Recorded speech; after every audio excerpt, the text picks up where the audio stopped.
नमस्कार। कैसे हैं आप सभी? All fine. मैं इंजीनियर केबी सिंह आपको एक बार फिर से अपने चैनल अम्बे ग्लोबल एकेडमी में स्वागत करता हूं। और हम लोग आज करने जा रहे हैं जो आईटीआई के फर्स्ट ईयर में सीबीटी एग्जाम में एमसीक्यू क्वेश्चन आएंगे इलेक्ट्रिशियन का, और उसमें जो चैप्टर है सेल्स एंड बैटरी, उसको हम लोग आज सॉल्व करेंगे। जो भी क्वेश्चन है एमसीक्यू क्वेश्चन है इस पर्टिकुलर टॉपिक से सेल्स एंड बैटरी, उसको हम लोग करेंगे। और इस पर्टिकुलर टॉपिक से बहुत सारे प्रश्न जो है आपके आईटीआई इलेक्ट्रिशियन फर्स्ट ईयर के एग्जाम में सीबीटी में आएंगे। साथ ही बहुत सारे प्रश्न आपका एएलपी का जो पेपर सीबीटी 2 होगा, उसमें पेपर बी होगा जिसको ट्रेड बोलते हैं, उसमें बहुत सारे क्वेश्चन इस पर्टिकुलर टॉपिक से, इस पर्टिकुलर चैप्टर से आते हैं। इतना ही नहीं, आप अगर Bihar Bihar power holding corporation limited, उसमें अगर आपने टेक्नीशियन के लिए भरा हुआ है और आपका एग्जाम बहुत क्लोज आने वाला है, उसमें भी इस पर्टिकुलर टॉपिक से बहुत सारे क्वेश्चन आएंगे।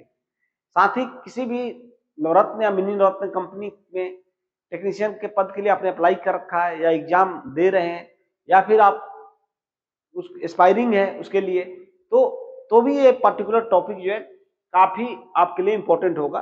तो अच्छी तरह से अंत तक इस वीडियो के जुड़े रहिए, क्योंकि एक अलग तरीके से क्वेश्चन को मैं सॉल्व करवा रहा हूं, हर एक क्वेश्चन को एक्सप्लेन कर रहा हूं, सो दैट आपको रटने की जरूरत ना पड़े और आप समझ जाएं कि आखिर जो आंसर चॉइस है वो सही चॉइस वहीं क्यों होगा, दूसरा चॉइस क्यों नहीं होगा।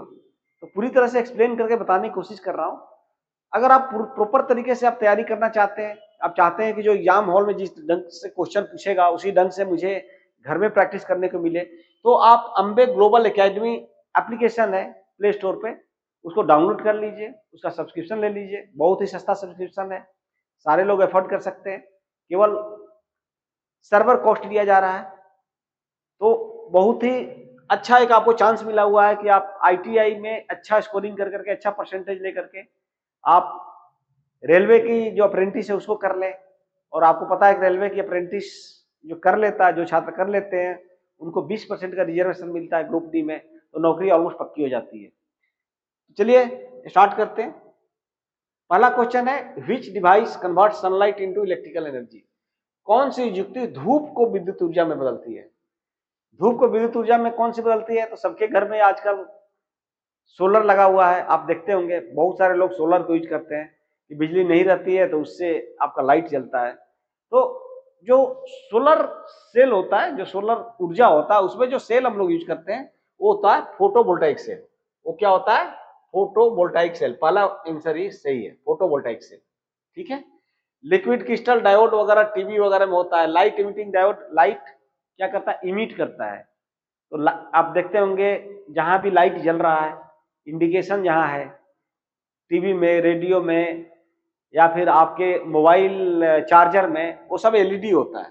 लाइट डिपेंडेंट रेजिस्टेंस, ये दूसरी चीज है। इसमें क्या होता है कि रेजिस्टेंस जो है ना कम अधिक होता है। लाइट जब पड़ता है तो रेजिस्टेंस क्या होता है, उस मटेरियल का कम या अधिक किया जा सकता है। इसका मतलब लाइट से प्रतिरोध को कंट्रोल किया जा सकता है इसमें, लाइट डिपेंडेंट रेजिस्टेंस में।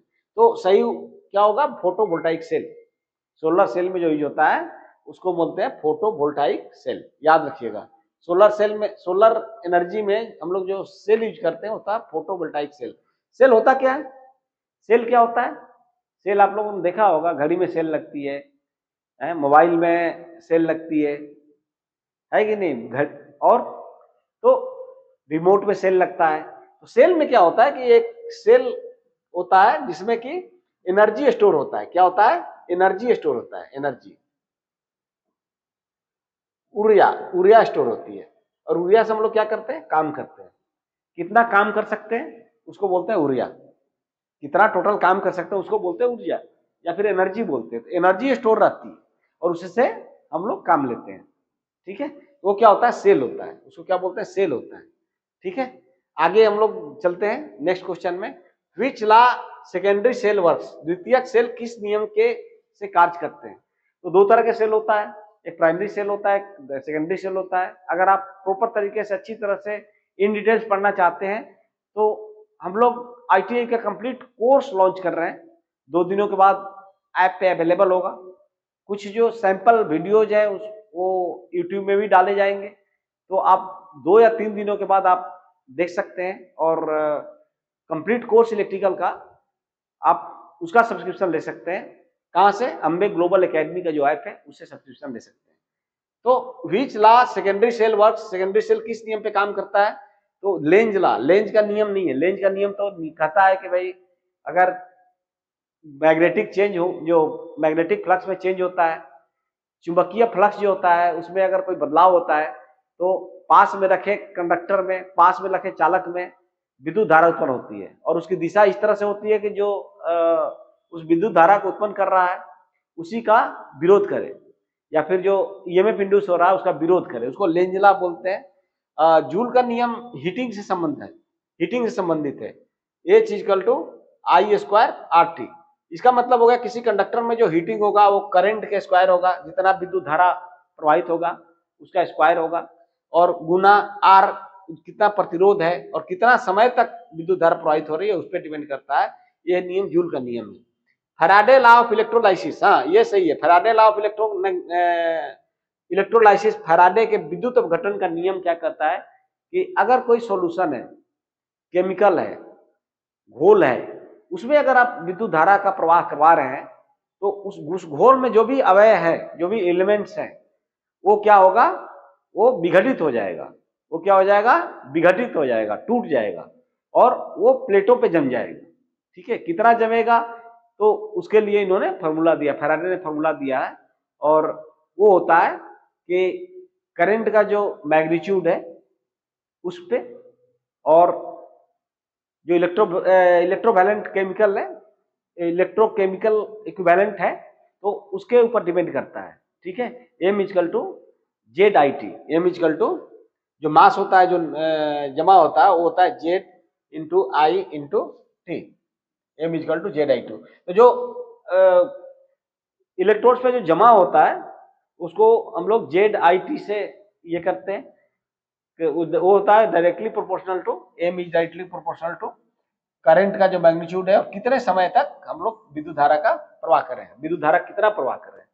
ठीक है, तो ये होता है क्यू, आवेश जो होता है टोटल आवेश के बराबर होता है। तो ये जो है ना आंसर होगा फैराडे लॉ ऑफ इलेक्ट्रोलाइसिस। जबकि Faraday law of electromagnetic induction आप लोगों को पता है, इसी पे सारा इलेक्ट्रिकल मोटर जनरेटर सब काम करता है। ये क्या बोलता है? ये Faraday law of electromagnetic induction बोलता है कि कोई भी कंडक्टर, किसी कंडक्टर में जो फ्लक्स लिंकेज है अगर वो चेंज हो रहा है, इसका मतलब ये हुआ कि ये कंडक्टर है, ये कंडक्टर है, चालक है, और इसमें जो लाइन ऑफ फ्लक्स है वो क्या हो रहा है? चेंज हो रहा है। मान लीजिए कि आपने मैग्नेट ले लिया एन और इसमें से लाइन ऑफ फ्लक्स निकल रहा है, लाइन ऑफ फ्लक्स निकल रहा है, फ्लक्स निकल रहा है, फ्लक्स निकल रहा है।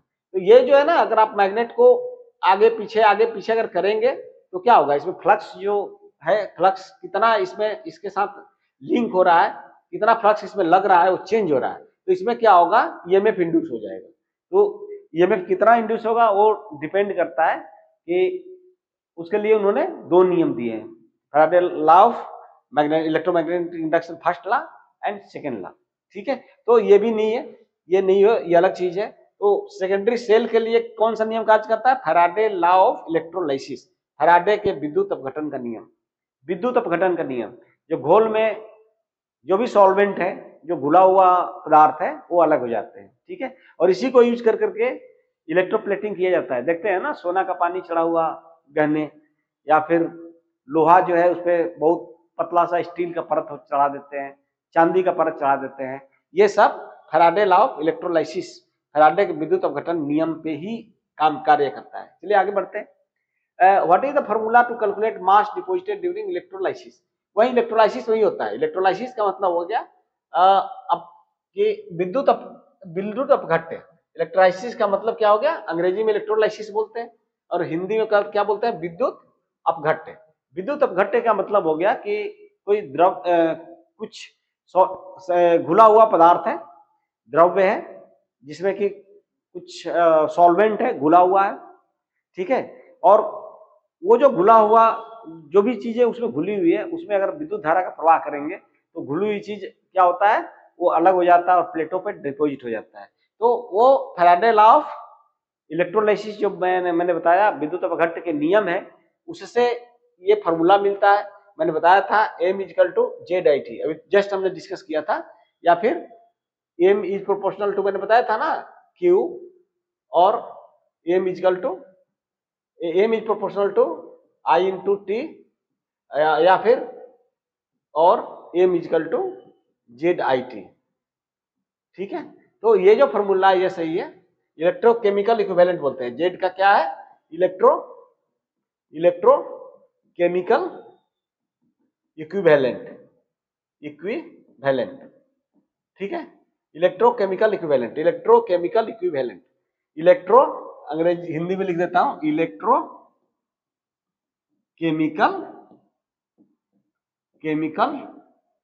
इक्विवेलेंट, इक्विवेलेंट समतुल्य, इलेक्ट्रोकेमिकल वैलेंट समतुल्य, विद्युत रासायनिक समतुल्य, कुछ इस तरह से होगा हिंदी, एग्जैक्टली हिंदी पता नहीं है। ठीक है, तो ये बी आंसर होगा। नेक्स्ट है, how are the capacity of battery specified.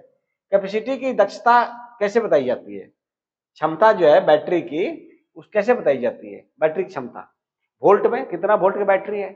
तो छोटी बैटरी गाड़ी में जो लगती है वो भी 12 वोल्ट की होती है, और बड़ा सा बैटरी जो बस जिससे स्टार्ट होता है वो भी 12 वोल्ट की होती है। तो वोल्ट में हम लोग नहीं बता सकते हैं, वाट में भी नहीं होता है, इन सर्टेन केसेज कभी कभी वाट का हम लोग यूज करते हैं, लेकिन यूजुअली वाट में नहीं होता है। वोल्ट एम्पियर ये भी नहीं है, वोल्ट एम्पियर नहीं है, ये एम्पियर आवर है। तो आप जब बैटरी खरीदने जाइएगा तो 100 एम्पियर आवर का अगर बैटरी ले रहे हैं, अगर 12 वोल्ट का और 100 एम्पियर आवर्स का ले रहे हैं, इसका मतलब ये हो गया कि अगर 10 एम्पियर की आप धारा उसे ले रहे हैं, मैंने लोड दिए, और बैटरी जो 10 एम्पियर दे रहा है, इन्वर्टर को 10 एम्पियर दे रहा है, ठीक है, और इन्वर्टर उसे लाइट चल रही है, 10 एम्पियर की धारा हम लोग ले रहे हैं, तो कितना घंटा चलेगा? 10 घंटा चलेगा। 100 एम्पियर आवर का मतलब यही हो गया, एम्पियर आवर का मतलब यही हो गया। तो आजकल बड़ा बैटरी सब लोग लगा रहा है 230 एम्पियर आवर का। तो मान लीजिए कि 10 एम्पियर का अगर आप 4 फैन चला रहे हैं, 3 फैन चला रहे हैं, 10 एम्पियर आवर की अगर करंट हम लोग ले रहे हैं, तो 10 एम्पियर गुने 23 घंटा चलेगा। तो बैटरी 12 वोल्ट का ही रहेगा, लेकिन ज्यादा देर चलेगा। देखिए 10 घंटा चल रहा है 100 एम्पियर की, 10 एम्पियर का हम लोग करंट ले रहे हैं, तो और वही 23 घंटा चल रहा है अगर 230 एम्पियर आवर की। तो जब भी बैटरी लेने जा रहे हैं आपको एम्पियर आवर देखना, बैटरी की कितने एम्पियर आवर की है, जितना ही एम्पियर आवर रहेगा उतना ही आपकी बैटरी ज्यादा चलेगी। ठीक है, clear? Okay, next, what is the name of the defect that bending of plates in secondary cell. तो सेल का मतलब हो गया सेकेंडरी सेल, या फिर बहुत सारे सेल को मिलाकर के बैटरी बनता है। मान लीजिए कि ये आप 12 वोल्ट की जो बैटरी देखे होंगे, 12 वोल्ट की आप घरों में बैटरी देखे होंगे, तो इस तरह से होता क्या है कि यहाँ पे वेंट होता है, कितना वेंट होगा? 6 वेंट होगा, लेड एसिड अगर है तो, ठीक है, 6 वेंट होगा। तो एक वेंट कितना होता है? 2 वोल्ट का एक सेल है, ये सेल है, ठीक है। अगर हम लोग इस सेल को अगर हम लोग ड्रा कर रहे हैं इस तरह से, तो अगर एक सेल को हम लोग ड्रा कर रहे हैं, यहाँ positive negative, positive negative, positive negative, positive negative, positive negative, positive negative, 1 2 3 4 5 6, ठीक है। अब अगर हम लोग इस तरह से कनेक्ट कर दे रहे हैं, निगेटिव को पॉजिटिव से, निगेटिव को पॉजिटिव से, निगेटिव को पॉजिटिव से, निगेटिव को पॉजिटिव से, निगेटिव को पॉजिटिव से, और ये निगेटिव, और ये यहाँ पे जो बैटरी होगा वो क्या होगा, इन तीनों का अगर ये जो V volt V volt V volt V volt V volt V volt है, तो 6 वोल्ट 6 वोल्ट है ये, अगर हम लोग मेजर करेंगे तो ये होगा। तो बैटरी में इसी तरह से करते हैं, 2-2 वोल्ट का 6 रहेगा तो 6 दूनी 12 वोल्ट का हो जाता है। ठीक है, तो बैटरी में हमेशा प्रॉब्लम आता है, देखते होंगे कुछ दिनों के बाद बैटरी लोड नहीं लेता है, या फिर स्पार्किंग होती है, या फिर चार्जिंग नहीं होता है, तो बहुत सारी प्रॉब्लम्स आ सकती है। तो बैटरी में प्रॉब्लम आती है, आते रहती है, बैटरी में 2-3 तरह की प्रॉब्लम आती है। उसमें से एक जो प्रॉब्लम है उसको बोलते हैं बेंड हो जाता है, प्लेट्स जो है ना बेंड हो जाता है, अंदर का जो प्लेट्स है वो बेंड हो जाएगा, टेढ़ा हो जाएगा, बेंड का मतलब टेढ़ा हो जाएगा, ठीक है, प्लेट मुड़ जाती है। ये क्यों होता है? ये इस तरह का जो दोष आता है बैटरी में उसको बोलते हैं buckling, buckling buckling buckling buckling, ठीक है, बकलिंग करते हैं। लोकल एक्शन ये भी बैटरी में दोष ही है, लोकल एक्शन भी एक दोष है। लोकल एक्शन में प्लेट टेढ़ा नहीं होता है, प्लेट टेढ़ा नहीं होता है, बल्कि जो जिंक इलेक्ट्रोड्स है वहां पे क्या होता है कि कुछ जो इम्प्योरिटी है वो वहां पे जमा हो जाता है, और जो हाइड्रोजन उसमें से निकलता है वो क्या होता है कि उस पे प्लेट्स पे जमा होने लगता है और एक छोटा सा सेल बना देता है, अंदर सेल के अंदर सेल बना देगा जो कि वोल्टेज को अपोज करेगा। तो इस तरह से इसको बोलते हैं लोकल एक्शन। पार्शियल शॉर्ट, नीचे क्या होगा कि पॉजिटिव और निगेटिव प्लेट को अलग अलग रखा जाता है, सेपरेटर से रखा जाता है। किसी कारणवश क्या होगा कि उसमें से अगर मटेरियल निकल गया तो दोनों शॉर्ट हो जाएगा, उसको बोलते हैं पार्शियल शॉर्ट। हार्ड सल्फेशन बोलते हैं अगर बैटरी को बहुत दिनों तक छोड़ दीजिए, बैटरी को यूज ही मत कीजिए, ऐसे बिना चार्ज के छोड़ दीजिएगा, तो क्या होगा कि डिस्चार्जिंग कंडीशन में निगेटिव और पॉजिटिव दोनों सेल पे जो PbSO4 लेड सल्फेट दोनों पे जमा हो जाता है और इतना हार्ड हो जाता है ना कि फिर अब जब चार्ज कीजिएगा तो घुलेगा ही नहीं। तो नियम मतलब कि ये जो बैटरी चार्जिंग डिस्चार्जिंग होते रहती है तो जो लेड सल्फेट जमता है ना वो फिर क्या होता है, चेंज हो जाता है लेड पेरोक्साइड में और लेड में।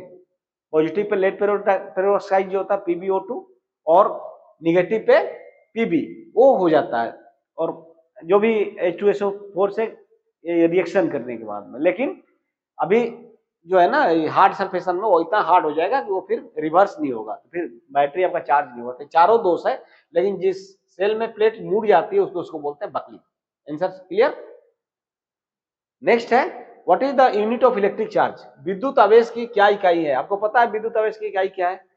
वोल्ट नहीं, वोल्टेज का है। वाट पावर का है। एम्पियर करंट का है। विद्युत आवेश की इकाई क्या है? कूलम्ब है। ये तो आप लोग जानते होंगे, ये याद ही रखना पड़ेगा, ठीक है। साथ है what is the output of voltage of lithium cell. Lithium cell आजकल बहुत यूज हो रहा है, लिथियम सेल काफी यूज हो रहा है, ठीक है। कहाँ यूज हो रहा है? आपको जो लैपटॉप होता है उसमें जो बैटरी होती है लिथियम की बनी होती है, ठीक है। लिथियम जो इलेक्ट्रिकल व्हीकल्स है उसमें लिथियम सेल, लिथियम बैटरी जो है आजकल ज्यादा पॉपुलर है क्योंकि उसकी चार्जिंग डिस्चार्जिंग साइकिल क्या होती है, बहुत ही ज्यादा होती है, ठीक है। तो लिथियम सेल का जो आउटपुट वोल्टेज होता है जनरली 3.5 टू 3.7 होता है, 7 वोल्ट होता है, 3.5 वोल्ट टू 7, और नॉर्मल कंडीशन में डिस्चार्ज कंडीशन में 3 वोल्ट के अराउंड में रहता है। और जब चार्ज हो जाएगा तो 4.2 तक चला जाएगा, 4.2 वोल्ट तक चला जाएगा जब चार्ज हो जाएगा। तो इसलिए आपका आंसर क्या होगा? 2.5D, क्योंकि 3 वोल्ट या 3.5 वोल्ट दिया नहीं है, इसलिए आपको आंसर क्या लगाना पड़ेगा? 2.5 वोल्ट। आपके जो मैं क्वेश्चन अभी सॉल्व करा रहा हूँ उन क्वेश्चंस को सेम टू सेम ITI के एग्जाम में आने की संभावना ज्यादा है, इसलिए आप आंसर ध्यान से पढ़िए, ध्यान से देखिए, ठीक है। तो आपको 2.5 यहाँ पे लगाना होगा।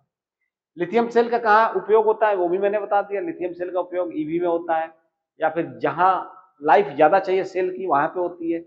अब लिथियम सेल छोटा रहेगा लेकिन उसकी वोल्टेज ज्यादा होगी। एक सेल हो जो छोटा सा सेल वो वोल्टेज ज्यादा देगा। मैंने ड्राई सेल आप देखे हैं ना जो घड़ी में लगाते हैं, 1.5 वोल्ट देती है, वहीं पे लिथियम सेल रहेगा तो देगा 3 वोल्ट। तो कौन बेटर है? लिथियम सेल बेटर है ना, जल्दी खराब भी नहीं होता है, तो इसलिए लिथियम सेल ज्यादा यूज हो रहा है। नेक्स्ट है what is the method of charging if the battery is to be charged for short duration। कम समय में उच्च दर से बैटरी अवशोषित करने हेतु कौन सी विधि अपनाई जाती है? तो क्या होगा कि आपके पास टाइम कम है, बैटरी को जल्दी जल्दी चार्ज करना है। जनरल इलेक्ट्रिक व्हीकल में हो रहा है कि आप जा रहे हैं कहीं और बैटरी जो है कमजोर हो गया, इलेक्ट्रिकल बैटरी से चल रही है आपकी कार, अब क्या करेंगे? जितनी जल्दी हो सके उतनी जल्दी बैटरी चार्ज हो जाए। तो कम समय ज्यादा जो है करंट के साथ में बैटरी को जो चार्ज करते हैं, इस तरह के चार्जिंग को क्या कहते हैं? बूस्ट चार्ज करते हैं। बूस्ट चार्ज करते हैं। क्या बोलते हैं? बूस्ट चार्ज करते हैं। इनिशियल चार्ज जो बैटरी बिल्कुल नई होती है ना उसकी जो चार्जिंग करते हैं उसको इनिशियल चार्ज बोलते हैं, ठीक है। उसका अलग अलग चार्जिंग का रेट होता है, कितना एम्पियर चार्ज होगा अलग अलग होता है। Trickle charge and freshening charge. Freshening charge हम लोग बोलते हैं कि जैसे कि बैटरी जो है डिस्चार्ज ना हो और उस पर सल्फेशन ना हो, उसका सल्फेशन मैंने दोष बताया था ना, एक सल्फेशन जिसमें PbSO4 जम जाता है, निगेटिव और पॉजिटिव प्लेट पे जो PbSO4 बनता है, लेड सल्फेट बनता है, वो क्या होता है? बहुत हार्ड हो जाता है, तो उसको नहीं बने इसलिए हम लोग क्या कहते हैं? फ्रेशनिंग चार्ज बोलते हैं। ट्रिकल चार्ज बोलते हैं जो नॉर्मल चार्जिंग करते हैं ना उसको ट्रिकल चार्ज बोलते हैं। नॉर्मल चार्जिंग का नियम है कि जितना एम्पियर आवर की बैटरी है उसको 10 से भागा दे दीजिए और इतने एम्पियर से चार्ज कीजिए, वो रूटीन चार्ज है, रूटीन चार्ज है, ठीक है। आगे बढ़ते हैं।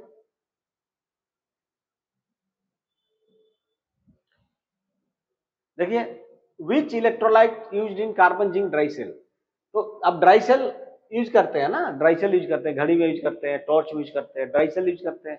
तो उसमें बोल रहा है कि कार्बन जस्ता हो, कौन सा ड्राई सेल होता है, कार्बन जस्ता सूक्ष्म सेल। तो बचपन में हम लोग उसको तोड़ करके और उसमें से देखते थे कि क्या क्या है अंदर। और पहले जो है जो लेडीज थी गांव की, वो क्या करती थी, जो सेल खराब हो जाता था उसमें से कार्बन निकाल करके उसको पानी में घोल कर जो सूप होता था ना, जिससे कि अनाज हम लोग निकालते थे, उसमें उसको लेप करती थी, लेप कर देती थी, बहुत सॉलिड हो जाता था। तो ये जो कार्बन जस्टा शुष्क सेल है, उसमें कौन सा विद्युत अपघट्य यूज किया जाता है? विद्युत अपघट्य चाहिए ना। सेल का मतलब होगा, बैटरी का मतलब ही होता है, बैटरी में क्या होता है कि दो इलेक्ट्रोड होता है, इसको एक पॉजिटिव इलेक्ट्रोड होता है, एक निगेटिव इलेक्ट्रोड होता है। देखते होंगे बैटरी पे लिखा रहता है पॉजिटिव और निगेटिव। और इसमें क्या रहता है अंदर आपका, इसको बोलते हैं विद्युत अपघट्य।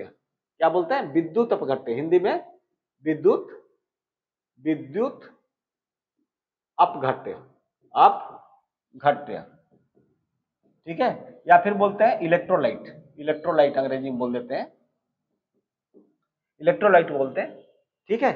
तो आप जो है इसमें कार्बन जस्ता शुष्क सेल में कौन सा रहता है? तो इसमें अमोनियम क्लोराइड रहता है। कौन सा रहता है? Ammonium chloride. क्योंकि डाइल्यूट सल्फ्यूरिक एसिड, तनु सल्फ्यूरिक एसिड क्या होता है, वो लेड एसिड बैटरी में होता है। जो घरों में आप देखते होंगे जनरली जो बैटरी वगैरह के लिए यूज करते हैं, वो लेड एसिड सेल होता है, लेड एसिड सेल, ठीक है। तो उसमें हम लोग सल्फ्यूरिक एसिड यूज करते हैं, तनु सल्फ्यूरिक एसिड। तनु का मतलब ये हो गया कि कौन का मतलब कंसेंट्रेटेड फॉर्म, तनु का मतलब उसको ब्रेक करते हैं, पानी डाल करके हल्का करते हैं। तो जो सल्फ्यूरिक एसिड होता है ना, बहुत हार्ड होता है, डायरेक्ट उसको बैटरी में नहीं डालते हैं, उसको तोड़ देते हैं, ब्रेक डाउन करते हैं, पानी डालते हैं। तो एक बैटरी चार्जिंग का प्रोसेस है, उसमें कौन एसिड आता है ना, उसको फिर पूरा कपड़ा पहन करके, मैंने किया हुआ है उसको, और फिर एक में थोड़ा सा एसिड ले लेते हैं बर्तन में, और उसमें पानी डालते जाते हैं। कौन सा पानी? Distil water. ऐड करते जाते हैं और हिलाते हैं, ऐड करते जाते हैं, हिलाते हैं, क्योंकि बहुत ज्यादा पानी जब डालते हैं ना तो बहुत हीट होता है, हीट उत्पन्न होता है, बहुत गैस उत्पन्न होता है। इसलिए मास्क वगैरह पहने रहते हैं, गोगल्स पहने रहते हैं कि आंख को नुकसान न पहुंचे, क्योंकि उसमें से फ्यूम्स निकलता है जो कि हमारे स्वास्थ्य को नुकसान पहुंचा सकता है, ठीक है।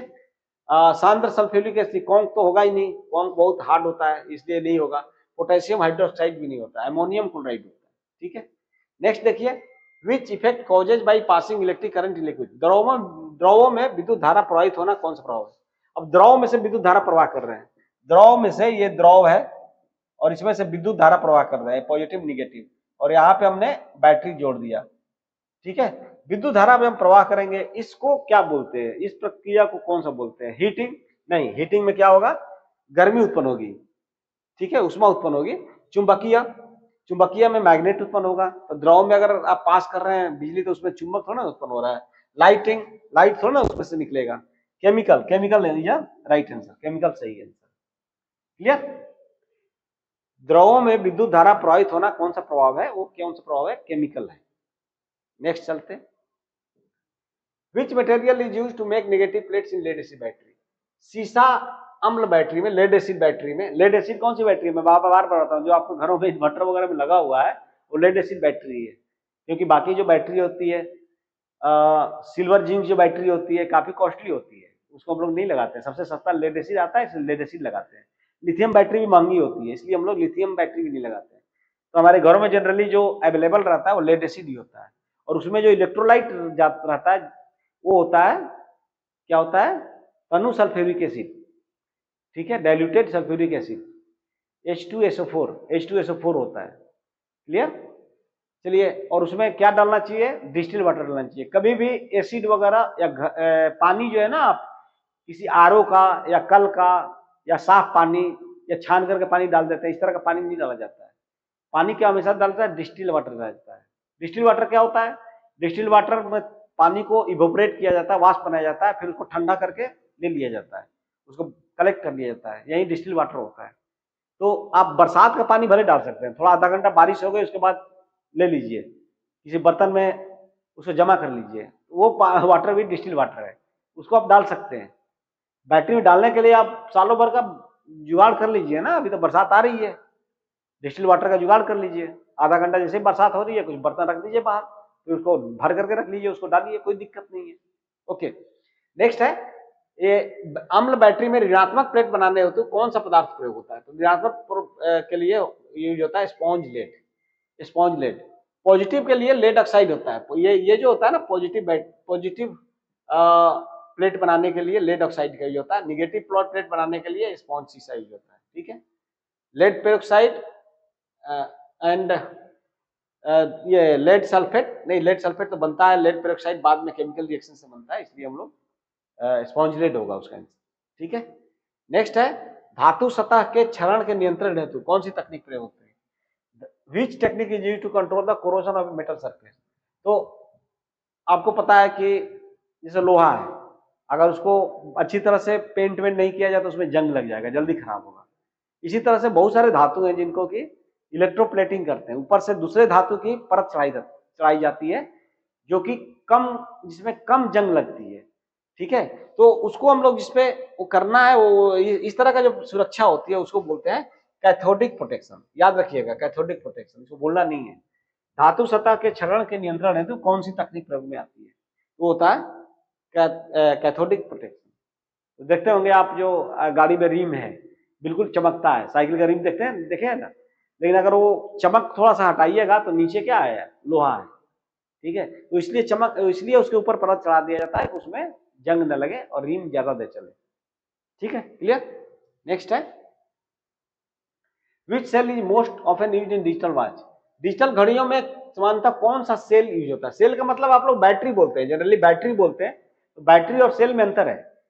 सेलों के समूह को बैटरी बोलते हैं। एक से ज्यादा सेल जब एक साथ उसको जोड़ेंगे तो क्या हो जाएगा? वो बैटरी हो जाएगा। ठीक है, अदरवाइज सेल जो होता है क्या होता है? सिंगल एक जो है उसको सेल बोलते हैं। डिजिटल घड़ी में सामान्यतः कौन सा सेल यूज होता है? Voltaic, lithium, mercury, silver oxide होता है। आंसर होगा सिल्वर ऑक्साइड। पहले पारा यूज करते थे, तो आपके आईटीआई का जो आंसर है उसमें आईटीआई का जो पहले जो पीडीएफ था उसमें आंसर दिया हुआ था मरकरी दिया हुआ था, लेकिन करेक्ट आंसर क्या है? सिल्वर ऑक्साइड है। अब मैं यहाँ डाउट में हूँ कि आपको सही लगाना चाहिए गलत लगाना चाहिए, क्योंकि उनके आंसर में दिया हुआ है मरकरी, जबकि मैं बता रहा हूँ सिल्वर ऑक्साइड होता है। सिल्वर ऑक्साइड सही आंसर है, सिल्वर ऑक्साइड आप लगाइए। ठीक है, नेक्स्ट है what is the effect if one cell is connected with reverse polarity in parallel with combination? समानांतर जुग्मन परिपथ में यदि एक सेल को विपरीत ध्रुवता के साथ किया जाए तो क्या प्रभाव होगा? अब ये बोल रहा है कि मान लीजिए कि ये पॉजिटिव है, ये निगेटिव है, ये एक सेल है, दूसरा ये पॉजिटिव है, एक निगेटिव है, दूसरा सेल हो गया, ये हो गया दूसरा सेल। एक मिनट, ये सेल हो गया, दूसरा सेल ये हो गया, तीसरा सेल ये हो गया। ठीक है, अब चौथा जो सेल है अगर हम लोग इस तरह से इसको कनेक्ट करेंगे, क्या बोल रहा है कि समानांतर जुग्मन में, सॉरी समानांतर जुग्मन में, ऐसे नहीं, ये तो सीरीज हो गया, समानांतर जुग्मन की बात कर रहा है, समानांतर पेयर। तो ये एक हो गया, ये इस तरह से ये हो गया, दो हो गया, और ये हो गया तीन हो गया। लेकिन बोल रहा है कि समानांतर जुग्मन परिपथ में यदि एक सेल को विपरीत ध्रुवता के साथ अगर जोड़ दिया जाए, अगर एक सेल को आप उल्टा जोड़ रहे हैं, इधर पॉजिटिव लगा रहे हैं, इधर नेगेटिव कर रहे हैं। ठीक है, इधर मैं ड्रा कर दे रहा हूं, सपोज करो ये इस तरह से, ये पहला सेल जोड़ा, दूसरा सेल इस तरह से जोड़ा, और तीसरे सेल को आपने क्या किया है कि उल्टा जोड़ दिया, इधर पॉजिटिव इधर नेगेटिव। अगर इस तरह से आपने जोड़ दिया है तो क्या होगा? ठीक है ना, ये नेगेटिव ये पॉजिटिव, ये नेगेटिव ये पॉजिटिव, लेकिन तीसरा सेल को आप नेगेटिव पॉजिटिव जोड़ दिए तो क्या होगा? तो ये लघु परपथ हो जाएगी। ठीक है, शॉर्ट सर्किट, शॉर्ट हो जाएगा ये। ठीक है, पैरेलल में शॉर्ट हो जाएगा, और सीरीज में अगर रहेगा तो उतना वोल्टेज कम हो जाएगा। ठीक है, अगर ये सीरीज में रहेगा तो क्या होगा? इतना वोल्टेज कम हो जाएगा। मान लीजिए सीरीज में है ये, positive negative positive negative positive negative, और एक आप निगेटिव पॉजिटिव जोड़ दीजिए। इस तरह से अगर आपने जोड़ दिया, अगर इस तरह से जोड़ दिया, ये पॉजिटिव ये निगेटिव, ठीक है, ये पॉजिटिव ये निगेटिव, ये पॉजिटिव ये निगेटिव, ये निगेटिव ये पॉजिटिव, तो ये देख रहे हैं ये उल्टा जुड़ा हुआ है। ठीक है, अगर ये 1.5 वोल्ट का है और ये 1.5 वोल्ट का है, ये भी 1.5 वोल्ट का है और ये भी 1.5 वोल्ट का है, टोटल जो वोल्टेज होगा वो पता है सीरीज में जुड़ जाता है, तो ये हो जाएगा 1.5 1.3 4.5 माइनस 1.5 हो जाएगा, माइनस 1.5 मतलब कि 3 वोल्ट हो जाएगा, कम हो जाएगा, सीरीज में कम हो जाएगा, लेकिन पैरेलल में क्या हो जाएगा? शॉर्ट सर्किट हो जाएगा। इन चीजों को आपको याद रखना है, ध्यान रखना है। आगे बढ़ते हैं। What is the function of fine selector switch in battery charger? Battery charger में एक स्विच होता है जिससे हम लोग करंट को कम अधिक करते हैं, चार्जिंग जो करंट है उसको एडजस्ट करते हैं। तो जैसे जैसे बैटरी में चार्ज लगा के छोड़ दीजिएगा ना, धीरे धीरे धीरे करंट कम होगा, बैटरी जैसे जैसे चार्ज होते जाएगा करंट कम लेना शुरू करेगा, फिर से हम लोग करंट को बढ़ाते हैं, करंट को बढ़ा देते हैं सो दैट कांस्टेंट चार्जिंग हो, जो रेट है एक रेट से चार्जिंग हो। तो ये सिलेक्शन ऑफ करंट रेटिंग, धारा रेटिंग का चुनाव होगा। आवेशन समय का चुनाव, वोल्टेज परास का चुनाव, आवेशन विधि का चुनाव नहीं, धारा रेटिंग का चुनाव होता है, पहले से पता है हम लोग। ओके, नेक्स्ट क्वेश्चन है what is the effect on output power with in respect to the temperature in solar cell? Solar cell में देखिएगा, ध्यान से पढ़िएगा इसको, सोलर सेल में तापमान के संदर्भ में निर्गत शक्ति पर क्या प्रभाव होगा।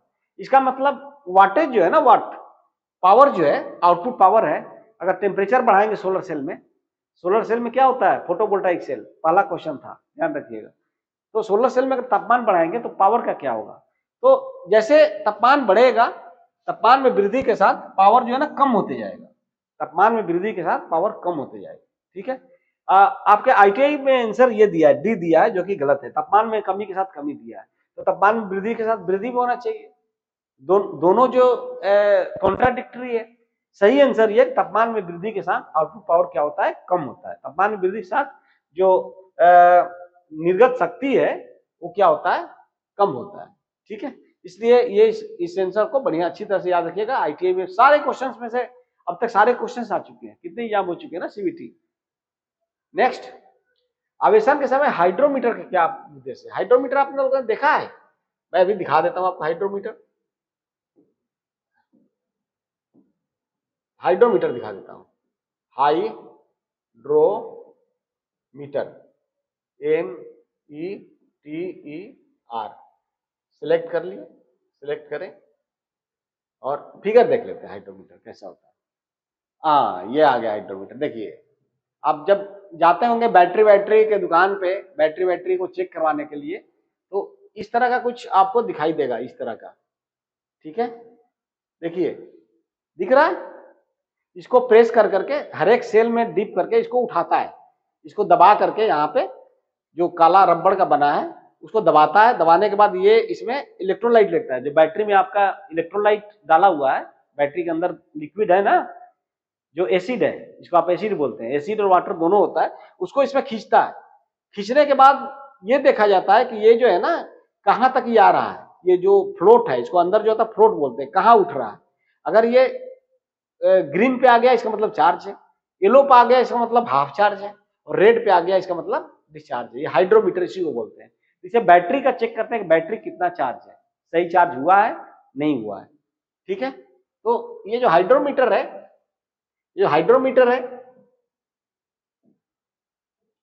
हाइड्रोमीटर है आवेशन से। हाइड्रोमीटर का उद्देश्य क्या है? स्पेसिफिक ग्रेविटी चेक करते हैं। इसे क्या चेक करते हैं हम लोग? चेक करते हैं इससे स्पेसिफिक ग्रेविटी। क्या चेक करते हैं? Specific gravity, SG. ठीक है, एसजी चेक करते हैं। तो एसजी अगर आप स्पेसिफिक ग्रेविटी जो है अगर 1.265 से 1.285 और फ्लोट पे आप देखें ना, फ्लोट पे मार्क था, जो फ्लोट था इसे दबा करके उसमें से इलेक्ट्रोलाइट लेते हैं, फ्लोट पर मार्किंग बना हुआ है। तो अगर एसजी इतना है, यूनिट नहीं होता है एसजी का, स्पेसिफिक ग्रेविटी का कोई यूनिट नहीं होता है। ठीक है, 1.265 से 1.285 तक अगर है तो इसका मतलब फुली चार्ज है, बैटरी क्या है? फुली चार्ज है, पूरा चार्ज हो गया है बैटरी। ठीक है, अगर ये 1.210 से 210 या 211 बोलिए, 210 से लेकर के 1.264 तक है, तो इसका मतलब अभी फेयरली चार्ज है, पूरा चार्ज नहीं है लेकिन चार्ज है। और 1.210 से अगर कम है, इससे कम हो रहा है, तो इसका मतलब बैटरी क्या हो गया? डिस्चार्ज है। वो रेड पॉइंट जो बता रहे थे ना, वो रेड पे आ जाएगा। तो चार्ज रहेगा तो ग्रीन दिखाएगा, फेयरली चार्ज है तो येलो दिखाएगा, और अगर डिस्चार्ज है तो रेड दिखाएगा। तो ये स्पेसिफिक ग्रेविटी हम लोग इसे नापते हैं कितना है। तो स्पेसिफिक ग्रेविटी चेंज होता है चार्जिंग के समय, डिस्चार्जिंग के समय। जब बैटरी डिस्चार्ज रहेगा तो स्पेसिफिक ग्रेविटी कम होती है, जब बैटरी चार्ज हो जाएगा तो स्पेसिफिक ग्रेविटी जो उसमें इलेक्ट्रोलाइट है उसकी ज्यादा होगी। क्लियर? नेक्स्ट है what is the formula for Faraday's law of electrolysis. ये 3-4 बार हम ये सेम क्वेश्चन आया, बहुत ही इंपॉर्टेंट है, बार बार आएगा। ये है M = Z IT, मैंने बताया था ना, M = Z IT। अब इसमें क्वेश्चन आता है कि अलग से क्वेश्चन आता है कि चार्ज जो सेल है उसका स्पेसिफिक ग्रेविटी कितना होगा, रेलवे में या टेक्नीशियन में, या फिर आपका जो अभी एग्जाम देने जा रहे हैं आप Bihar power holding corporation limited का, उसमें ये पूछ सकता है कि चार्ज सेल का स्पेसिफिक ग्रेविटी कितना होता है। चार्ज सेल का जो एसिड होता है, जो भी उसमें विद्युत अपघट्य होता है, इलेक्ट्रोलाइट होता है, उसका कितना स्पेसिफिक ग्रेविटी होगी, तो 1.265 से 1.285 के बीच में। ठीक है, डिस्चार्ज सेल का कितना होगा, 1.210 या फिर उससे नीचे। क्लियर, आगे बढ़ते हैं। विद्युत अपघट्य की तरह क्या उपयोग किया जाता है, लेड एसिड। लेड एसिड में जो आपके घरों में रहता है वो लेड एसिड बैटरी है, मैंने बताया ना, उसमें इलेक्ट्रोलाइट्स क्या होता है, जो बैटरी के अंदर डाला हुआ है, जिसको आप एसिड बोलते हो, एसिड नहीं है, इलेक्ट्रोलाइट्स है।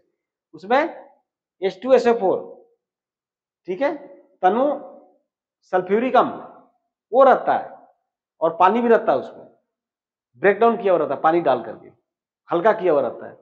ठीक है, तो वो जो है कौन सा होता है इसमें, वो विद्युत अपघट्य क्या उपयोग किया जाता था, आपको मैंने बताया है, पहले भी आ चुका है, तनु सल्फ्यूरिक अम्ल। कॉन्क नहीं होता है, कॉन्सेंट्रेटेड नहीं होता है। ठीक है, कॉन्सेंट्रेटेड नहीं होगा, कॉन्क नहीं होगा, क्या होगा, तनु, मतलब कि प्योर सल्फ्यूरिक एसिड नहीं होगा, ब्रेक डाउन किया हुआ सल्फ्यूरिक एसिड होगा, उसमें पानी मिला दिया जाता है, तो दैट वो क्या हो जाएगा, डाइल्यूटेड होगा। डाइल्यूट का मतलब क्या होता है, घोल देना, घोल देना। ठीक है, नेक्स्ट है what is the total voltage of the circuit. अब ये सर्किट दिया हुआ, उसमें टोटल वोल्टेज क्या है, तो आप देख सकते हैं ये 1.5 वोल्ट है, ये 1.5 वोल्ट है, ये भी 1.5 वोल्ट है, सारा जो सेल है 1.5 वोल्ट है, ये भी, ये भी, ये भी, ये भी, ये भी, ये भी, ये भी, ये भी। तो बैटरी इसमें जो सेल अगर हम लोग पैरेलल में डालते हैं तो क्या होता है, वोल्टेज नहीं चेंज होता है, वोल्टेज उतना ही रहता है। समानांतर क्रम में जोड़ेंगे तो वोल्टेज उतना ही रहेगा, लेकिन एम्पियर आवर चेंज हो जाएगा। मान लीजिए कि ये 1.5 वोल्ट और 2 एम्पियर का बैटरी है, 2 एम्पियर की बैटरी है, ठीक है, 1.2 एम्पियर आवर की बैटरी है, तो ये सारा जुड़ जाएगा। अब जो यहाँ पे अगर देखिएगा कि ये कितने वोल्ट की हुई, तब ये जो होगा 1.5 वोल्ट वोल्टेज सेम रहेगा, लेकिन एम्पियर आवर जुड़ जाएगा, तो 1 2 3 4 5 6 12 एम्पियर आवर्स का हो जाएगा। तो इस तरह से हम लोग बैटरी का ना, अगर ज्यादा बैटरी, हम लोग को ज्यादा करंट का बैटरी चाहिए, ज्यादा एम्पियर आवर की बैटरी चाहिए, तो उनको हम लोग क्या करते हैं, समानांतर क्रम में जोड़ लेते हैं। और ज्यादा वोल्टेज की बैटरी चाहिए तो इनको सबको सीरीज में जोड़ लेंगे। जब सीरीज में जोड़ लेंगे, श्रेणी क्रम में जोड़ेंगे, तो श्रेणी क्रम में अगर जोड़ दिया हमने तो क्या हो जाएगा, इसका एम्पियर आवर तो ऑलमोस्ट सेम रहेगा, थोड़ा बहुत कम ही होगा, लेकिन वोल्टेज क्या होगा, वोल्टेज बढ़ जाएगा। तो यही अगर सीरीज में, अगर इस तरह से रहता, अगर इस तरह से सीरीज में रहता, अगर इस तरह से सीरीज में रहता तो क्या होता है, 1 2, ये 1 हो गया, ये 2 हो गया, ये 3 हो गया, ये 4 हो गया, और ये 5 हो गया, और ये 6 हो गया। अगर ये इस तरह से ये 1.5 वोल्ट का, अगर हर एक बैटरी 1.5 वोल्ट का होता, 1.5 वोल्ट का होता, तो 6 बैटरी है, इसका यहाँ पे कितने वोल्ट का हो जाता, 6 into 1.5, 6 into 1.5 volt equal to हो जाता है 9 वोल्ट का, 9 वोल्ट। ठीक है, तो वही इस तरह से आप निकाल सकते हैं। तो इसमें इसका आंसर हो जाएगा, ये अगर एग्जाम में आ रहा सीधा 1.5 वोल्ट ही होगा, समानांतर क्रम में वोल्टेज चेंज नहीं होगा, एम्पियर आवर चेंज होगा। एम्पियर आवर अगर पूछता तो हम लोग मल्टीप्लाई कर देते, जोड़ देते, सारा जितना भी बैटरी उतना जोड़ देते, लेकिन वोल्टेज पूछ रहा है इसलिए वोल्टेज सेम रहेगा। सीरीज में क्या होगा, वोल्टेज जो है मल्टीप्लाई हो जाएगा, जितना भी वोल्टेज उसको सारे को जोड़ दीजिए उतना हो जाएगा। क्लियर, नेक्स्ट आगे बढ़ते हैं।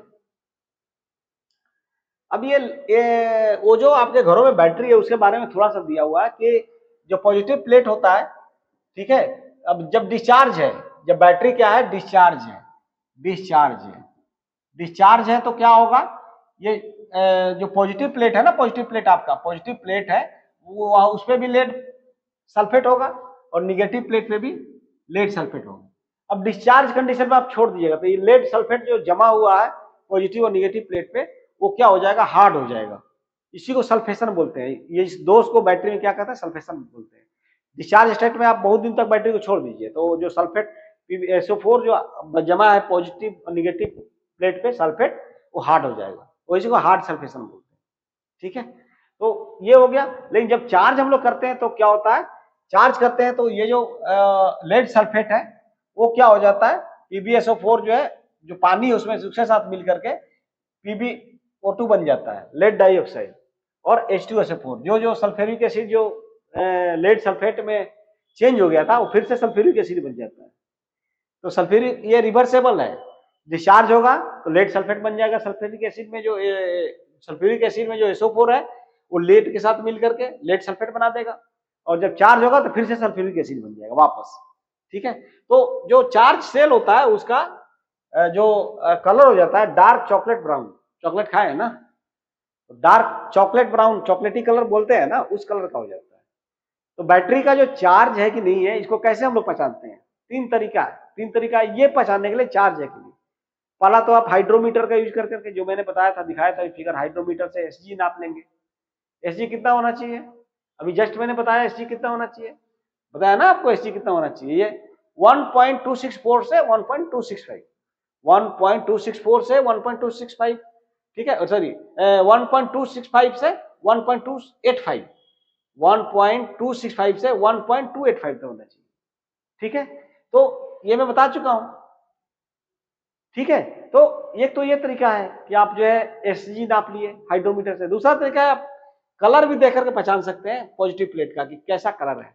और तीसरा वोल्टेज नापते हैं, वोल्टेज नाप करके देखते हैं। लेकिन सबसे जो अच्छा तरीका, जो कंसिस्टेंट तरीका है वो क्या है? हाइड्रोमीटर से। हाइड्रोमीटर से सही पता चलता है कि आपका जो है बैटरी चार्ज है कि नहीं। ठीक है, और हर एक सेल का पता चल जाता है। वोल्ट मीटर देखिएगा तो कोई वोल्टेज, तो कोई सेल थोड़ा ज्यादा वोल्टेज दिखा रहा है और पता चला कि उतना ही वोल्टेज दिखा रहा है, सेल का पता नहीं चलेगा। हाइड्रोमीटर डालकर हर एक सेल में देखिएगा तो पता चलेगा कि कौन सा सेल आपका चार्ज हो रहा है कि नहीं हो रहा है। कल हमारे ITI का ही हम लोग चेक कर रहे थे, तो 6 सेल होता है 12 वोल्ट में, 6 में से 5 सेल का बहुत अच्छा वोल्टेज आ रहा है, छठा सेल का सॉरी Hg बहुत अच्छा दिखा रहा है, और छठा सेल का 1.2 से नीचे दिखा रहा है। इसका मतलब वो सेल डेड हो रहा है, चार्ज नहीं कर रहा है। ओके, तो निगेटिव प्लेट पे पॉजिटिव प्लेट पे चार्जिंग डिस्चार्जिंग के दौरान क्या होता है ये मैं बता रहा था। अब क्वेश्चन आ गया कि सीसाम सेल, वही lead acid cell, lead acid battery की बात कर रहे हैं, लेड एसिड बैटरी की बात कर रहे हैं कि आवेशन की रासायनिक क्रिया के दौरान धनात्मक प्लेट पर क्या आएगा। तो धनात्मक प्लेट पे क्या आएगा?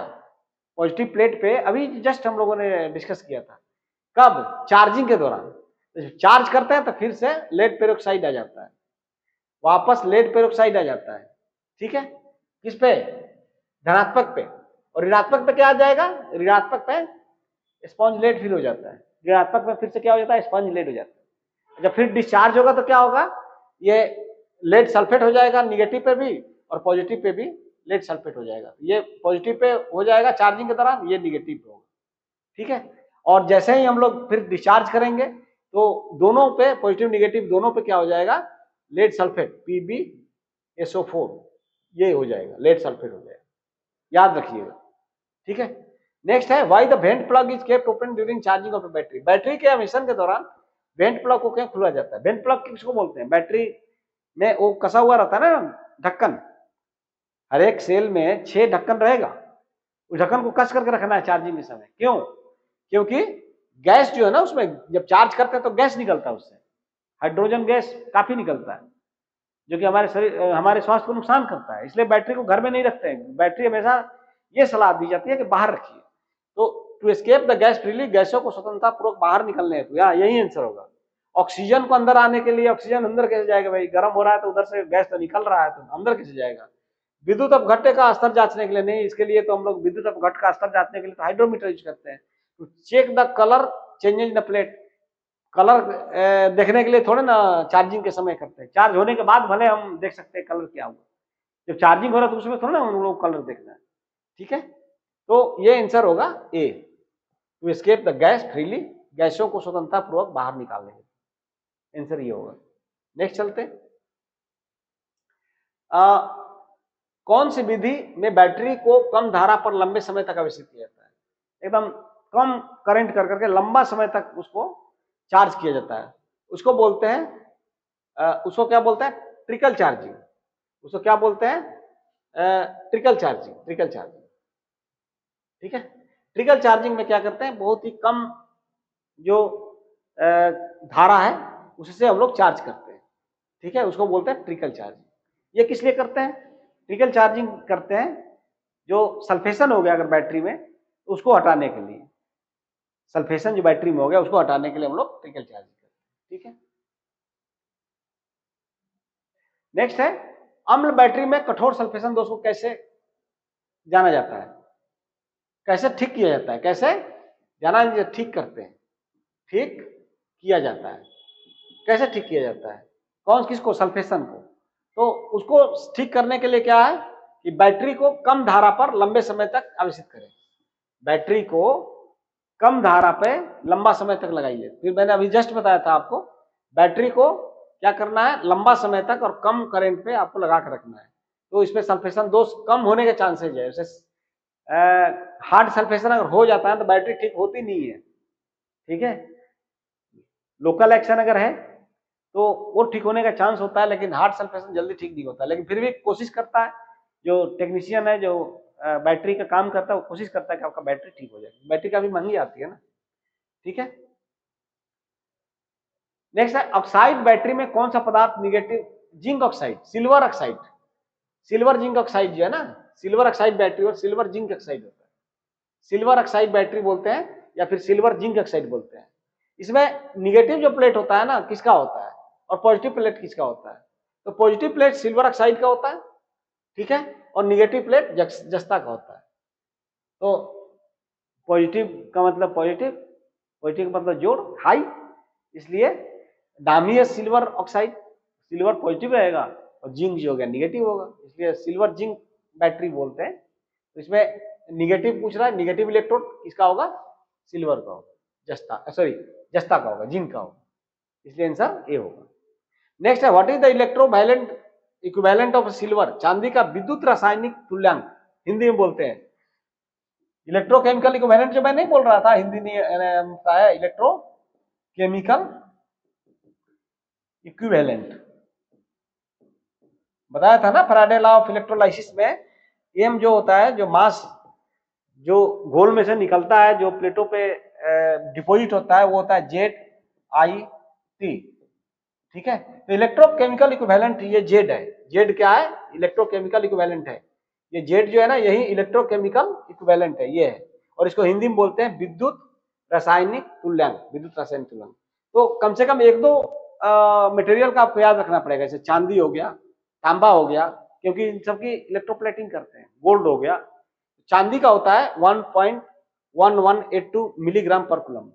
इसका मतलब यह हुआ कि एक कूलम क्वांटिटी की अगर हम लोग विद्युत धारा प्रवाहित करा रहे हैं तो क्या होगा, 1.1182 मिलीग्राम चांदी वो प्लेटों पे जमा होगा। तो प्लेट पे कितना जमा होगा चांदी, इतना मिलीग्राम।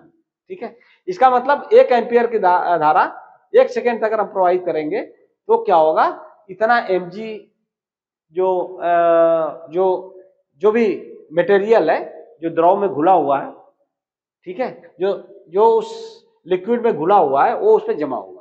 क्लियर। नेक्स्ट है what is the outcome of chemical reaction that takes place in negative plate of lead acid battery during discharging. Lead acid cell में चार्जिंग के दौरान, रासायनिक क्रिया के दौरान ऋणात्मक प्लेट पे क्या आएगा, तो ऋणात्मक और धनात्मक दोनों पे मैंने बताया क्या आता है, लेड सल्फेट, पीबीएसओ4 लेड सल्फेट मैंने बताया ना, सॉरी शीशा में निवेशन की रासायनिक, सॉरी चार्जिंग के लिए बोल रहा है। Chemical reaction take place during discharging, निवेशन, आवेशन नहीं, निवेशन दिया, ठीक है। डिस्चार्जिंग के समय क्या होगा आंसर, पीबीएसओ4 दोनों पे। चार्जिंग के समय क्या होता है, पॉजिटिव प्लेट पे ये हो जाता है और निगेटिव प्लेट पे ये हो जाता है। लेकिन डिस्चार्जिंग में पॉजिटिव प्लेट पे लेड पेरोक्साइड और नेगेटिव प्लेट पे लेड PbO2 और निगेटिव पे स्पॉन्ज लेड। चार्जिंग के समय, डिस्चार्जिंग के समय दोनों प्लेट पे लेड सल्फेट हो जाता है, ये याद रखना है आपको। ठीक है, नेक्स्ट है लेड एसिड बैटरी में विभाजक का क्या उपयोग है। तो पॉजिटिव और निगेटिव ऐसे ही अगर डाल देगा डब्बा में तो टच हो जाएगा, निगेटिव पॉजिटिव टच होगा तो क्या होगा, हीट होगा, और हीट होकर के डिस्ट्रॉय हो जाएगा। इसलिए निगेटिव और पॉजिटिव प्लेट के बीच में सेपरेटर डाला जाता है, पतला झिल्ली होता है, कुचालक होता है, जो कि निगेटिव और पॉजिटिव प्लेट को अलग रखता है। ठीक है, जब बैटरी में दोष आता है या डिफेक्ट आता है तो ये जो प्लेट है ना, सेपरेटर जो है ना वो खराब हो जाता है, वो गल जाता है, ज्यादा काफी दिनों तक बैटरी होगी तो वही गल जाता है और शॉर्ट सर्किट हो जाता है। ठीक है, तो ये क्या करता है, तो provide a path for electrolyte, विद्युत अपघट्य हेतु रास्ता प्रदान करना, नहीं रास्ता क्यों प्रदान करेगा, रास्ता तो प्रदान करता ही है, विद्युत अपघट्य के लिए, क्योंकि लेकिन ये कारण नहीं है। कारण है धनात्मक और ऋणात्मक प्लेटों को अच्छे से पकड़े रहना। नहीं, पकड़ कर क्यों रखेगा, वो तो फिट होता है, वो पकड़ कर थोड़ा रखता है, सेपरेटर जस्ट डाला जाता है अलग करने के लिए। ठीक है, to avoid short in between the positive and negative. हाँ, धनात्मक एवं ऋणात्मक प्लेट के मध्य लघु पतन होने से रोकना, शॉर्ट सर्किट होने से रोकना। शॉर्ट सर्किट जो है ना, पॉजिटिव प्लेट और निगेटिव प्लेट के बीच में शॉर्ट सर्किट होने से रोकना, यही काम है किसका, विभाजक का, या फिर अंग्रेजी में बोलते हैं सेपरेटर। सेपरेटर तो आपको पता है कि दो चीजों को अलग रखना, तो बीच में कुछ डाल देते हैं कि दोनों जो है ना अलग रहे। ठीक है, तो वही सेपरेटर बोलते हैं उसको। ऋणात्मक प्लेट को व्यवस्थित करने का नहीं, ये कुछ नहीं है। धनात्मक ऋणात्मक प्लेट को व्यवस्थित तरीके से रखना, व्यवस्थित तरीका वाला कुछ नहीं है, उसका काम ही है सेपरेटर का कि पॉजिटिव और निगेटिव प्लेट को अलग अलग रखेगा ताकि शॉर्ट सर्किट ना हो, यही उसका उद्देश्य है। ठीक है, नेक्स्ट 29 है, सीसा मतलब बैटरी का विशिष्ट घनत्व मापने हेतु कौन सा उपकरण का प्रयोग करते हैं।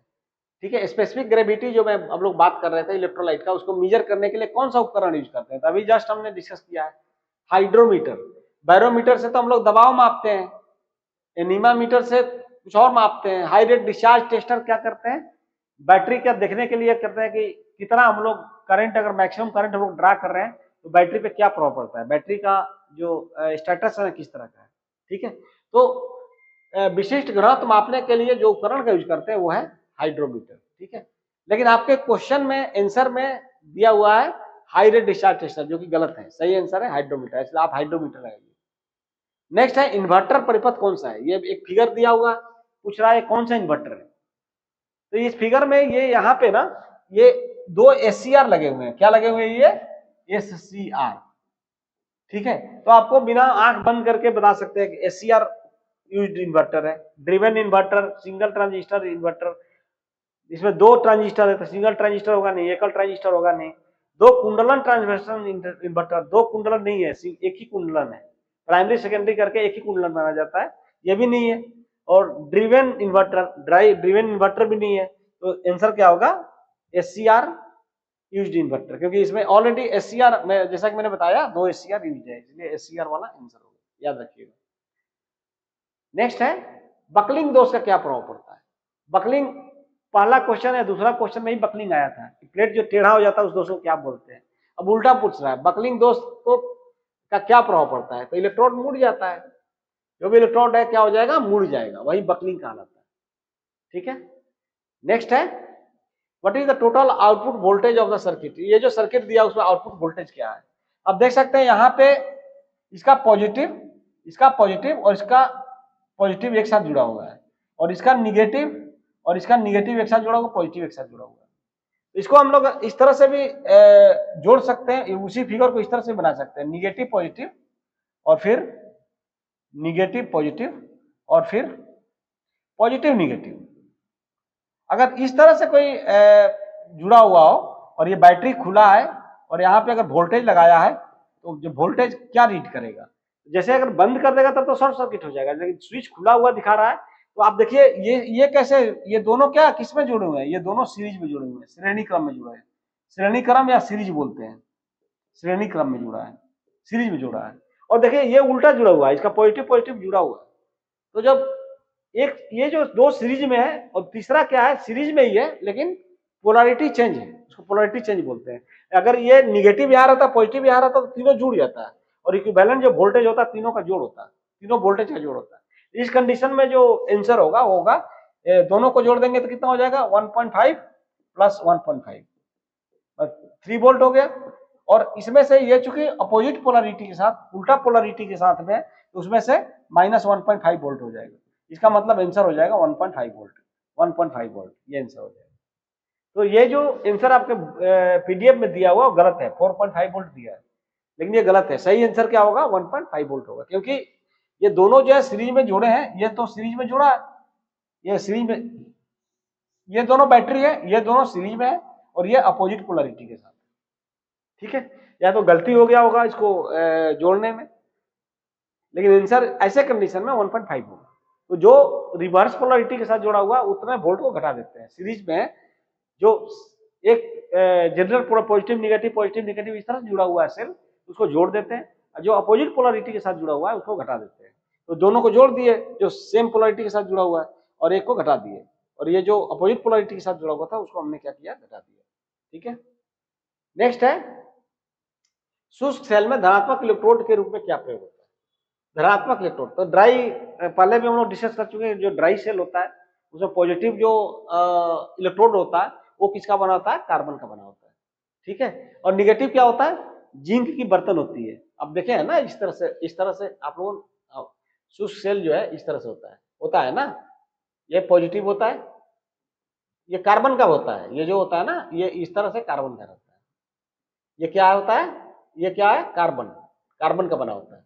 और इसमें चारों तरफ से क्या भरा रहता है, इसमें चारों तरफ से जो भरा रहता है वो क्या भरा रहता है, ये मैग्नीज डाइऑक्साइड, मैग्नीज डाइऑक्साइड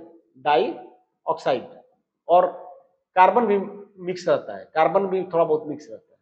और ये जो बर्तन होता है वो क्या होता है, वो जिंक का होता है। ये किस क्या होता है, जिंक का बना होता है, जिंक जस्ता का बना होता है। तो ये पॉजिटिव होता है और इधर जो पूरा जिंक रहता है तो निगेटिव होता है। पीछे भी देखते होंगे, पीछे होता है ना, चमकता है जिंक टाइप का, तो ये क्या होता है, निगेटिव होता है। सेल में आपको पता ही है, आप सेल यूज करते हो। What happens to the terminal voltage of a cell if load increases. भार बढ़ाने पर सेल के सिरों पर वोल्टेज का क्या प्रभाव होगा। इसका मतलब ये बोल रहा है कि आपके ये जो है ना बैटरी है, ठीक है, ये पॉजिटिव है और ये निगेटिव है मान लीजिए, और यहाँ पे आप एक रेजिस्टेंस लगा दिए हैं, प्रतिरोध लगा दिए हैं वेरिएबल, और इसको बढ़ाएंगे। जब इस प्रतिरोध को आर को जब बढ़ाएंगे और यहाँ पे एक वोल्ट मीटर अगर हम लोग लगा दिए, एक वोल्ट मीटर लगा दिए, अगर हम लोग आर को बढ़ाएंगे तो ये जो वोल्ट मीटर है ये क्या होगा, ये घटेगा, वोल्टेज क्या होगा, घटेगा, वोल्टेज क्या होगा, घटेगा, थोड़ा बहुत घटेगा, अंतर पड़ेगा। भार बढ़ाने पर सेल के सिरों के बीच वोल्टेज क्या होगा, घटेगा, डिक्रीज होगा। नेक्स्ट बढ़ते हैं, how local action defect is prevented in voltaic cell. Voltaic cell में लोकल एक्शन का मैंने बताया कि हाइड्रोजन जो निकलता है प्लस कुछ इंप्योरिटी होती है जो कि जिंक प्लेट पे, जिंक जो प्लेट होता है उस पर जमा हो जाता है, और वो भी एक सेल, छोटा सेल की तरह काम करने लगता है, और मेन सेल का वोल्टेज को कम करता है। इसको बोलते हैं लोकल एक्शन। क्या बोलते हैं, लोकल एक्शन। तो इसको रोकने का क्या तरीका है, बाय कनेक्ट सेल को सीरीज में संयोजित करके नहीं, इसे नहीं रुकेगा, विध्रुवक रंजक का उपयोग करके। हाँ, डिपोलराइजिंग एजेंट कुछ यूज करते हैं लेकिन बहुत ही इफेक्टिव नहीं होता है। नेक्स्ट है by connecting cells in parallel, cells को पैरेलल में जोड़कर, इससे भी नहीं होगा, इसे लोकल एक्शन थोड़ा ना, जो डिफेक्ट है, जो प्रॉब्लम है, स्थानीय क्रिया दोष है, वो पैरेलल में करने से अगर हो जाता था तो फिर क्या करना था, पैरेलल में जोड़ देते बैटरी, नहीं, इससे भी नहीं होता है। बाय अमेलगेमेटिंग द जिंक प्लेट, हाँ ये सही है, जिंक प्लेट पे पारा का एक परत चढ़ा देते हैं। पारा का परत चढ़ाने से क्या होगा कि उसपे हाइड्रोजन जो निकलता है या फिर जो इंप्योरिटी है जिस पे आती है वो आपको नहीं होगा। ठीक है, एक मिनट,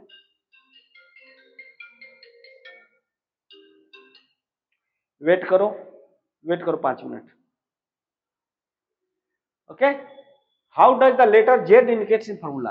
अब आपको ये फॉर्मूला तो पहले ये नहीं है, जेड बाई आई टी नहीं है, M is equal to Z I T है। तो हो सकता है आपको गलत ऐसे ही क्वेश्चन दिया हुआ चूंकि पीडीएफ में और उनके आंसर में फीड होगा तो गलत आंसर आ जाए, तो जेड पूछ रहा है इसलिए जेड हम लोग बता देंगे।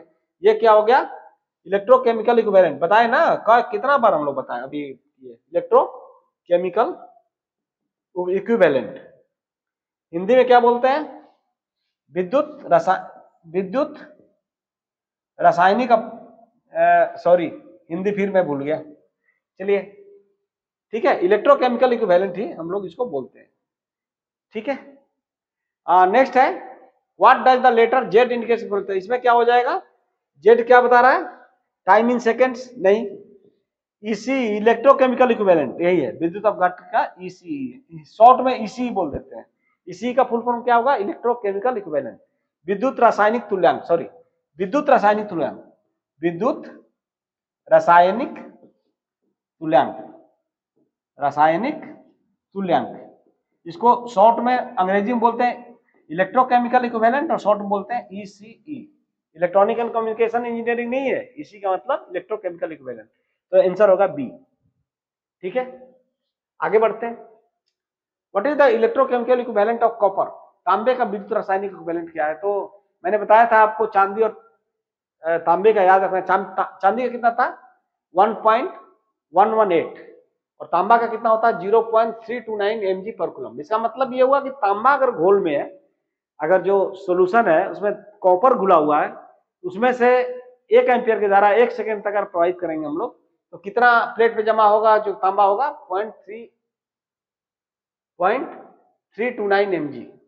ठीक है, 1 कूलम में 0.329 mg तांबा जो है जमा होगा प्लेट पे, और उसी को बोलते हैं, क्या बोलते हैं, विद्युत रासायनिक तुल्यांक। क्या है 0.329 mg। ठीक है, नेक्स्ट है सीसा एसिड बैटरी में बकलिंग दोष का कारण क्या है? बकलिंग क्यों होता है? तो हम लोग पहले ही पढ़ चुके हैं, बकलिंग का मतलब प्लेट का टेढ़ा होना होता है। ये इसलिए होता है कि जब आप बहुत ही ज्यादा चार्ज करेंगे बैटरी को, या बहुत तेजी के साथ डिस्चार्ज करेंगे, मान लीजिए कि 230 एम्पियर का बैटरी है और आप जो है 50 एम्पियर अचानक से ड्रा करने लगे, उस कंडीशन में क्या होगा, बैटरी सह नहीं पाएगा, उसके प्लेट टेढ़े हो जाएंगे। इस दोष को बोलते हैं बकलिंग दोष। तो अति चार्ज, अति आवेशन या अति निरावेशन, दोनों के चलते ये बकलिंग दोष उत्पन्न होता है। ठीक है, छोटी अवधि के लिए कम दर के साथ चार्ज करना, ये तो मैंने बता ही दिया आपको। ये जो है सल्फेशन को कम करने के लिए होता है। प्लेट से गिरने वाले अवसादों का बनना, बैटरी को लंबे समय तक निरावेशित स्थिति में रखा जाना, नहीं। बकलिंग का दोष का कारण है अति आवेशन या अति निरावेशन। बैटरी को लंबे समय तक निरावेशित स्थिति में रखिएगा तो क्या होगा, कौन सा दोष उत्पन्न होगा? अभी मैंने बताया सल्फेशन होगा, सल्फेशन होगा, क्योंकि जो डिस्चार्ज कंडीशन में दोनों प्लेट पे लेड सल्फेट होता है। क्लियर? नेक्स्ट है बैटरी में वोल्टेज की चार्जिंग स्थिति की जांच करने के लिए किस उपकरण का उपयोग किया जाता है? चार्ज हुआ कि नहीं ये जांचने के लिए वोल्ट मीटर का उपयोग करते हैं, लेकिन वोल्ट मीटर सही देता नहीं है, इसलिए हो सकता है कोई सेल जो है 2 वोल्ट से ज्यादा चार्ज हो गया और आप पूरा नापिएगा तो 12 वोल्ट दिखा दिया, तो बोलोगे चार्ज है, नहीं।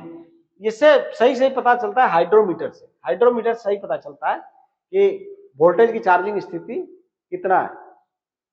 ठीक है, और नेक्स्ट है which part of is losing electron during electrolysis. Electrolysis के दौरान कौन सा हिस्सा इलेक्ट्रॉन किससे निकलता है? एनोड से निकलता है। जो पॉजिटिव प्लेट होता है उससे इलेक्ट्रॉन्स निकलता है, हमेशा पॉजिटिव प्लेट से इलेक्ट्रॉन्स निकलता है। ठीक है, एनोड से निकलता है। तो आज जो है हम लोगों ने सेल्स एंड बैटरी के 40 क्वेश्चन कर लिए। अगर आपको पूरे नंबर लाना है ITI फर्स्ट ईयर का जो CBT एग्जाम होगा, अगर अच्छी तरह से आप उसको करना चाहते हैं तो हमारे जो ऐप है अंबे ग्लोबल एकेडमी को, उसको सब्सक्राइब कर लीजिए, गूगल ऐप पे जाकर के उसको डाउनलोड कीजिए, सब्सक्राइब कीजिए। और अगर आप अंबे प्राइवेट ITI आराम में एडमिशन लेना चाहते हैं तो आप 7042550448 पे कॉल कर सकते हैं। बढ़िया से पढ़ लीजिए, मौका है, 1 महीने मेहनत कीजिएगा, बहुत बढ़िया नंबर आ जाएगा। प्रॉपर ऐप लेकर के पढ़िए, डेली प्रैक्टिस कीजिए, चैप्टर वाइज टेस्ट कीजिए, फिर हम लोग मॉक टेस्ट भी दे रहे हैं, टेस्ट ही टेस्ट मिलेगा। इम्प्लॉयबिलिटी स्किल का टेस्ट देंगे, ED का टेस्ट देंगे, व्हाट्सएप कैलकुलेशन साइंस का टेस्ट देंगे। लेकिन जो ट्रेड का जो आपका टेस्ट है, जो क्वेश्चन को सॉल्व करवा रहे हैं, या फिर जो टेस्ट हमने दिया हुआ है ऐप पे, वो काफी इंपॉर्टेंट है और उधर से ही मैक्सिमम क्वेश्चन आएगा। मैक्सिमम का पूरा क्वेश्चन अभी तक तो उधर से ही आ रहा है। तो इसलिए बहुत ही ईमानदारी के साथ तैयारी कीजिए, थोड़े से समय बचे हुए हैं, अच्छे नंबर आएंगे तो क्या होगा, आपके अंदर एक कॉन्फिडेंस आएगा, प्लस आप जैसा कि मैंने बताया कि आपको रेलवे का अप्रेंटिसशिप भी मिल सकता है। थैंक यू वेरी मच, आज इतना ही।